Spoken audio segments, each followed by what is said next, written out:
Well, this morning the Kubota's getting a bath. It's got to go back to the dealer. Ever since I got it, the front hydraulics will leak down. It doesn't leak out, but it'll leak down. If I put anything on there, shingles, if I want to put up to the roof, I hold up a beam, do anything with it, it'll start to creep down. If I left that right there by the, probably in about 2 hours, that thing would be on the ground. And so it's still under warranty. It's only got like 115 hours on it so far. So they think that one of the cylinders is leaking internally. So I'm bringing it down. First time using the new trailer. And hopefully they don't take too long, because I need this to put the beams up if I can ever get them. I think they might be coming in this week for my lean-to on the other side of the building here. So I want to get this. We're supposed to have rain for the rest of the week, so I'm going to bring this down there and then hopefully take the Kubota to the north side and dig up over on that side where I pointed out where all the last of the weeds were. So I'm going to get this washed, loaded up, and it's got to go to North Carolina, so I'm going to drive this over there. Well, there it is, all loaded, ready to go. Quite long, 40 and 20, I don't know, it's close to 60 feet long, I guess. Chains on the blade, chains on the pallet forks. So we are good to go, and I even got my permanent license plate on. In South Carolina, if you don't know, you don't need a plate on a trailer, but when you cross out of the state, so I have a permanent one. So I don't normally leave it on, because if you look underneath, stupid, it hangs down past. So if that back beaver tail scrapes on uneven ground, you're gonna bend or rip the plate off. So okay, I'm heading to it. Here's a teaser sneak peek ending. I just put this here so make sure everybody watches to the end, but you'll see this and more at the end, so I just wanted to throw this in here. Well, it's about 12:30 now. I just got back from dropping off the tractor over in North Carolina, and of course they were doing road work, and it took me about 2 hours to get there. Ridiculous. But anyway, I've got a little bit of time now before it rains. So, as I talked about, I'm going to go across the way and try to dig up that right there. So, and you can see from here how much my water level dropped. So, worst part is I'm there and I need to go all the way around over to there. So that's going to take a little bit of time, but I'm going to try to get it done before it rains.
See what we can get out of here. Sick of looking at all this stuff over here.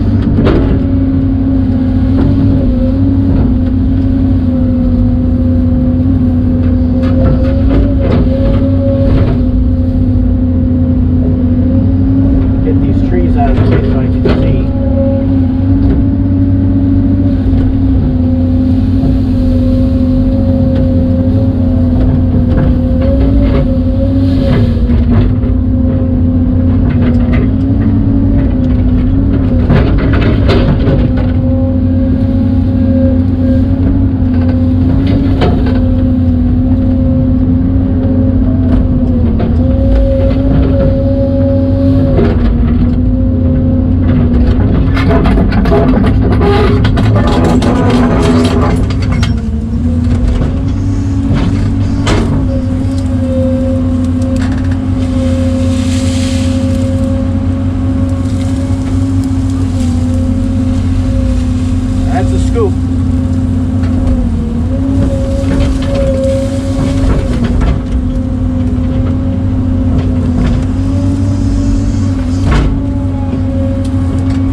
Thing with this is you can push it when it's wet like this. The farther I can get it that way, the less I have to move from Goose Island.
to get a quick shot of this hole, probably about 22 feet deep, and I'm going to break this loose. So I wanted to get a shot before it breaks loose, but that's all that's holding back that. So I figured I'd get a little intermittent with the camera just so I could find it. That's the problem on here. I video the whole thing, and I don't know when I say something and when I don't, so it's hard to find when I do say something. So I figured I'd do this. So that's a good shot of the Grand Canyon here. It's starting to fill in already too.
work as planned.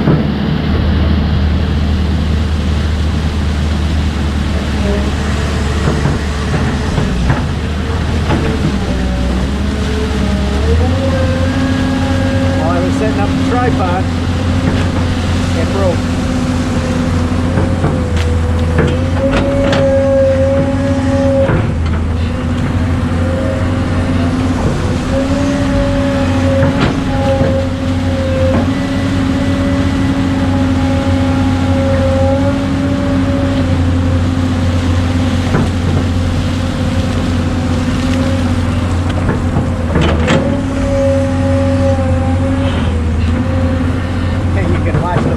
Down there, you can watch them go.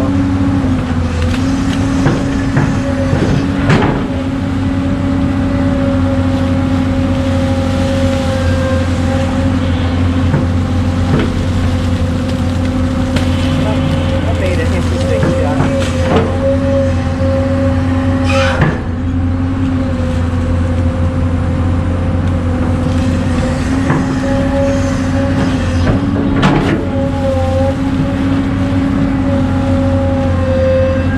Should have put the float closer and broke it loose, and it would have been, I could have got it out the other end.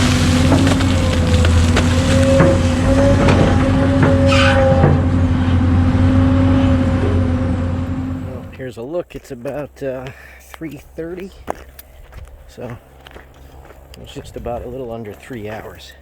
But let me give you a let me walk over here where I set up the camera for the flood. And of course, it had to break. All right, I was walking back to the excavator. See, some of it's still breaking, but so there's there. And let me climb up on Goose Mountain.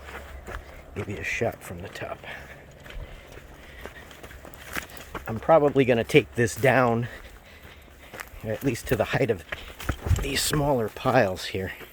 Now, my grandson loves jumping around on these, but